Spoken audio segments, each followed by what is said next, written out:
Untuk memulai pembelajaran kali ini, coba anak-anak analisis tes yang terlihat pada layar.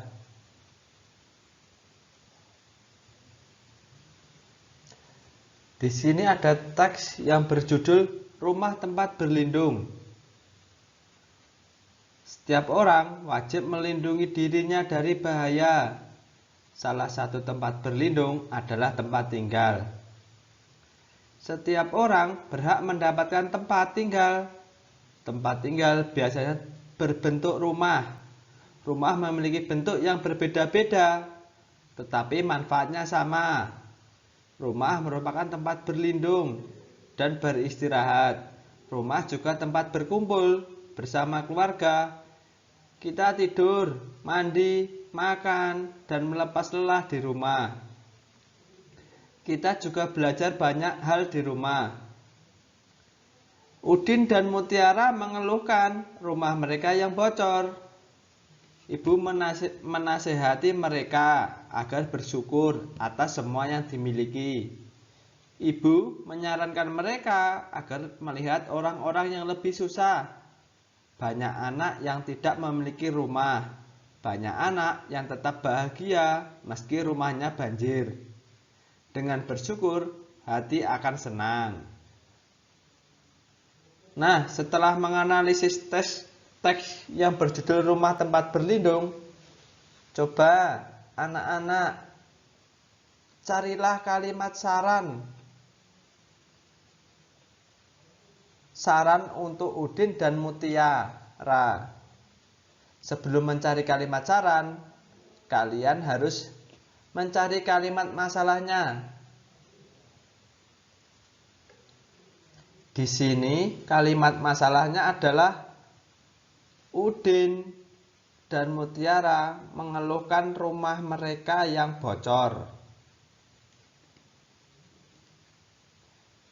Dan sarannya, ibu menyarankan mereka agar melihat orang-orang yang lebih susah. Jadi, Udin dan Mutiara tidak boleh mengeluh. Mereka harus bersyukur. Nah, sekarang coba anak-anak cari kalimat saran yang lain untuk Udin dan Mutiara selain yang disarankan oleh ibunya. Tentu bisa, bukan?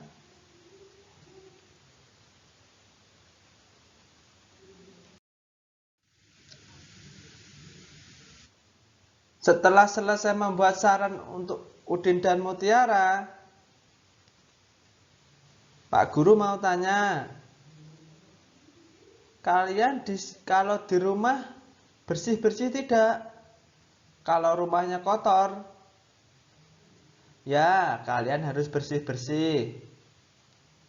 Bersih-bersih rumah adalah salah satu kewajiban kita. Selain bersih-bersih, jika rumahnya ada yang rusak, kita harus memperbaiki. Itu adalah salah satu contoh hak.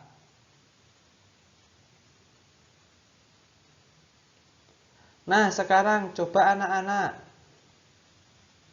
analisis 10 kalimat ini. Cari yang mana termasuk kewajiban dan mana yang termasuk hak di rumah. Yang nomor 1, bersyukur karena memiliki tempat tinggal. Bersyukur itu hak atau kewajiban? Bersyukur adalah suatu kewajiban kita. Yang nomor 2, mendapat rumah yang bersih dan rapi. Kalau mendapat, itu adalah hak kita. Yang nomor 3, bicara lembut dan sopan. Bicara lembut dan sopan adalah termasuk kewajiban kita. Yang keempat, membantu merapikan dan menata rumah. Itu termasuk kewajiban. Yang kelima, dicintai, dijaga, dilindungi dan dihargai, termasuk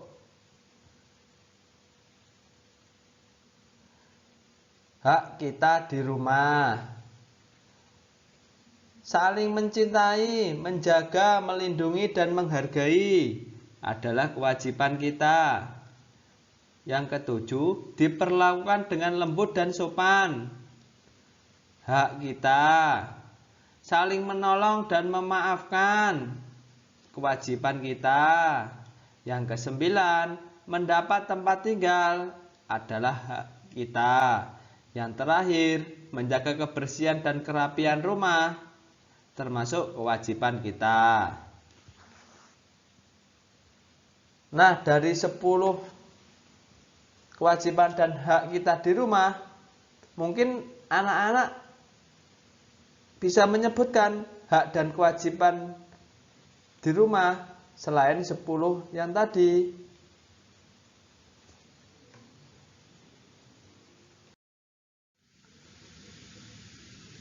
Setelah selesai menganalisis dan menyebutkan hak dan kewajiban kita di rumah,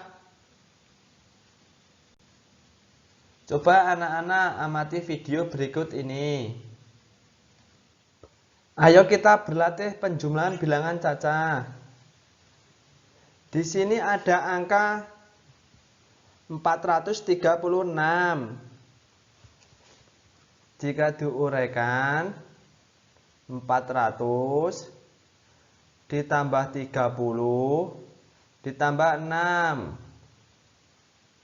Ada angka lagi, 253. Jika diuraikan, 200 tambah 50 tambah 3. Sekarang ayo kita berlatih menjumlahkan antara bilangan angka 436 dijumlahkan dengan 253. Yang pertama-tama kita jumlahkan adalah satuannya. Di sini ada satuan 6 dan 3. Jadi 6 dan 3 hasilnya adalah 9. Setelah satuan kita jumlahkan adalah puluhan. Di sini ada angka 30 dan 50.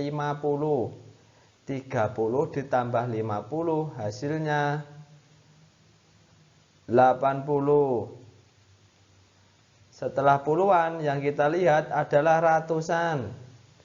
Di sini ada 400 ditambah 200 hasilnya adalah 600.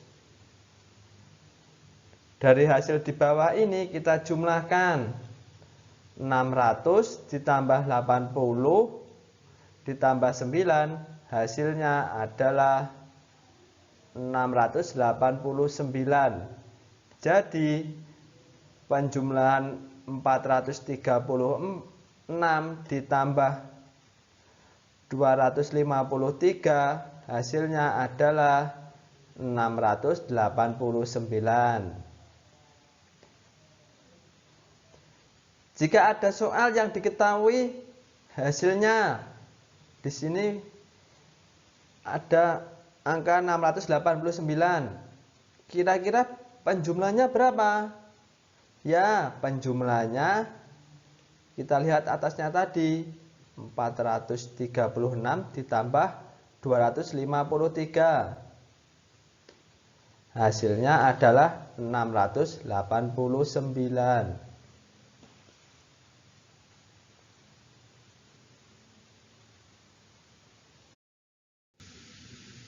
Setelah kalian selesai mengamati video tadi, di sini ada soal cerita. Ayah Udin ingin rumah mereka nyaman.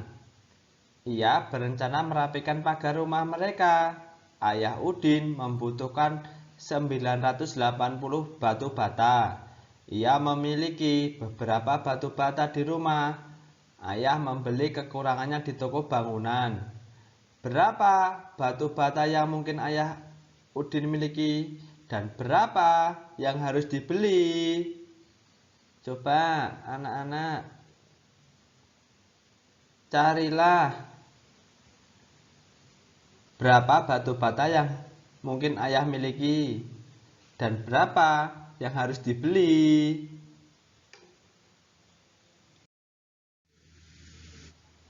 Setelah selesai mencari batu bata yang dibutuhkan ayah Udin, coba anak-anak buatlah soal cerita yang hampir sama dengan ayah Udin tadi.